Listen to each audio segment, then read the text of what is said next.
Good morning, Keith Tebow from FRCmedia. Thank you for joining us this morning. As we continue to recover from the pandemic, there's a lot more activity happening in and around Fall River. A lot of it outdoors, which is always a good sign, especially when we have great weather. We've talked about a number of farmers markets that are going to be taking place throughout the summer in Fall River. There's actually a new one that's going to be starting up this weekend and happening every other Sunday on Old 2nd Street in Fall River. It's going to be a combination of Farmers and Artisans Market, and we're going to talk about that today. I'm pleased to be joined by my guest, Patti Rego from Viva Fall River. We've spoken to Patti before. Patti, how are you? Nice to talk to you again.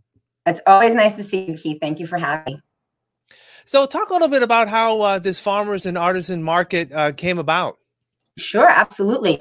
So I think we talked about back in early May, we did the We Heart Art Fall River event. It was an arts festival. It was part of South Coast Spring Arts Week, and it was just really meant to not only have we had a community element, we had an entertainment element, but one of the things that we really enjoyed was that we were able to activate Old 2nd Street, which is that cobblestone pedestrian walkway in back of the Academy building, which is just such a lovely treasure. It really is such a wonderful area that so many people just don't know about. So we created a makers market there, and we had, I think it was about 20 different vendors, South Coast vendors, makers, anywhere from, candles to, we had somebody who created these adorable gnomes, to just people who had like vintage items, tie-dye, and it was really great. And the vendors, especially, of course the consumers loved it, because it's, who doesn't like to go and stroll and buy little things? And it was Mother's Day weekend, so it was absolutely perfect. But also the vendors were really excited because they want to do these types of things in Fall River. And although we have we're not the first group, certainly, to bring any programming to Old 2nd Street. Many groups have done it before, and they've done it very well. But in recent years, certainly since I got back to the South Coast in 2015, we haven't had something like this. And a lot of places in the South Coast, like South Coast Open Air Market, which is extremely successful in Monsey. And then New Bedford has their own markets. Buy Black New Bedford just had a market at the Roach Jones house actually on Juneteenth, and they had like 1,000 people. So small businesses are becoming more a part of our consumer behavior, and then whether that's due to the pandemic or whether it's due to the South Coast spirit and speaks to the creativity we have, I'm thrilled that people are supporting small businesses and supporting entrepreneurs who really put themselves out. This is what they love, and they're making things and presenting them to the community, and it's a great way to like support your community, but also get things that make you happy too. So for me, it's a win all around. Now, the market is going to be running from July 11th through October 17th. That's a wide swath of time. But those are Sundays, every other Sunday on Old 2nd Street. And what can people expect to see if they go visit one of these? Sure. So our hope, everything, I think what we learned for the May 8th event was that, you need consistency, you need a continuity. People aren't always able to, even though you can promote things, not everybody gets the memo that there's an event going on. So we want to make sure that people, as each week grows, every other week grows, that we'll have more vendors and more things. But that really, depends also on the consumers. I really hope that people, residents and visitors, will support. But you can expect to find things like, artisanal goods like homemade honey, fresh eggs. We definitely we're looking to have local farmers come and sell produce. I know that we have a lot of wonderful farmers markets during the week, but sometimes people can't make it to those markets because they're still at work. So this is a great opportunity, like after church or, before lunch or whatever, come by, grab some vegetables for the week. And then of course we just have like wonderful, items like candles and, headbands, earrings, plants, and cupcakes. There's just going to be a little bit of everything there. And I think, and the best part is every week there's going to be, it'll be a little different. We certainly have vendors who have signed up for multiple weeks, but it won't be the same every week. So, if you can't make one, maybe, something else will catch your eye another time. So those We will be updating on the Facebook event page, and also I will try to do that on the Viva Fall River social sites as well, just kind of giving people an idea what you can find. But sometimes, just go and check it out. You never know what you're going to see that you might like. And, obviously this is an inaugural event, so there's going to be some growing pains, but it sounds like you're getting some good interest from a number of artisans as well as local farmers who want to take part. Is that what you're seeing? Oh, I mean, absolutely. We certainly have a lot more spots. I mean, we're like hoping, I mean, Old Second Street is quite large and we're hoping to fill it up by the end. But right now we definitely have some availability, and we welcome, I mean, the entry fee is, the vendor fee is very, very low, extremely competitive, because we do realize this is an inaugural event, and it is a lot for entrepreneurs. Their time is their money, like that is their time and their creativity. So we we hope every week to add more vendors, add food vendors as well. I mean, right now there's a lot of event organizers are talking about how it's a little difficult to get food trucks and food vendors because of the staffing shortage that a lot of, obviously a lot of businesses are talking about right now.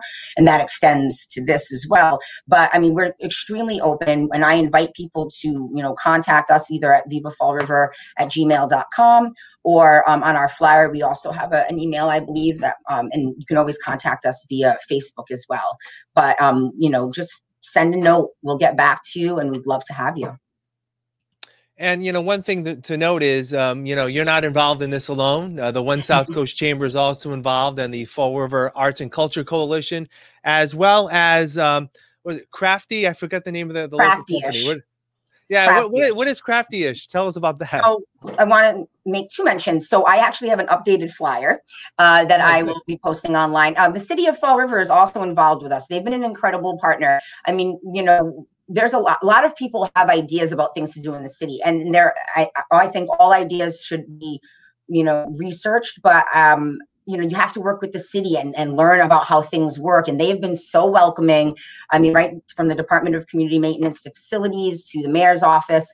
And I really appreciate their partnership. So they are involved, as well as the Fall River Arts and Culture Coalition, FRAC for short, and Viva Fall River. And of course, Crafty-ish shop is located at 9 North Main Street. It's kind of like it's a little shop that has a plethora of different crafts from like a consortium of artists. So it could be like up to 10 different artists' work is there. So and it's crafts, it's paintings, it's tie-dye. She also hosts workshops. The owner's name is Stephanie Enlow, and she really is like the driving force behind here. She's bringing her expertise work. She's not only a shop owner, she also vends under Beachside Baubles and Beads. And that's actually how I met her. I met her at a SOAM, a South Coast Open Air Market event. I loved her products, and I just thought she was fantastic. And then when I found out she had Crafty-ish, and we started working together from the Winter Bridge event series this past winter, and she just has like such a love for Fall River, such an enthusiasm for this, and loves her fellow makers. So she's been the driving force behind here. And I was hoping she could join us this morning, but she's teaching an art class because that's what she does. She just loves bringing art and community together. So having all these people behind this that really just want to do good for the city and just want to help people, I am so happy to be a part of this, honestly. Yeah. Let me ask you finally, Patti, what are your expectations as the summer moves on and, we get into the early fall? Obviously there'll be more harvesting taking place. So the farmers will have more, they'll have a different variety of things to sell. But what are your expectations as you head through the process heading into the fall? I think ideally, I mean, Small Business Saturday comes up pretty quickly after that, October 17th, and you've got your Halloween. Small Business Saturday, a lot of different outdoor markets, they'll either do something outdoor, hopefully this year with COVID being, somewhat at bay. I'm going to hope I didn't just jinx us. But perhaps we could find an indoor venue. But I'd like to have like some holiday markets. I think people love holiday markets. A lot of them were like the big Durfee Craft Fair didn't happen last year. So I think it could be a really big opportunity. And then of course, last year we had Winter Bridge. I don't know what our plans are, but I would be up for another winter placemaking idea. I think we just need to keep people out, keep people visiting small businesses, And my hope is that we can continue this and build it next year. And I would love to continue to use Old 2nd Street, but I would also love to explore other areas of the city, because I don't want people to think that Viva Fall River is just about downtown. It's just that we have some assets here that can be activated more easily. But really always open to bringing this type of event, or really any type of event, to different neighborhoods, because, you know, every neighborhood matters in Fall River. Yeah, no doubt about it. All right, so the Farmers and Artisans Market begins on July 11th, running through October 17th, every other Sunday at Old 2nd Street. It runs from 11 a.m. to 3 p.m. I believe those are the hours, correct? Right, 11 to 3. So, you know, feel free to enjoy what our local businesses have to offer, and also support the Fall River community. Patti Rego, as always, I appreciate your time. Thank you for joining me. Take care. And thank you for joining us here today on FRC Media. I'm Keith Tebow. Have a great rest of your day.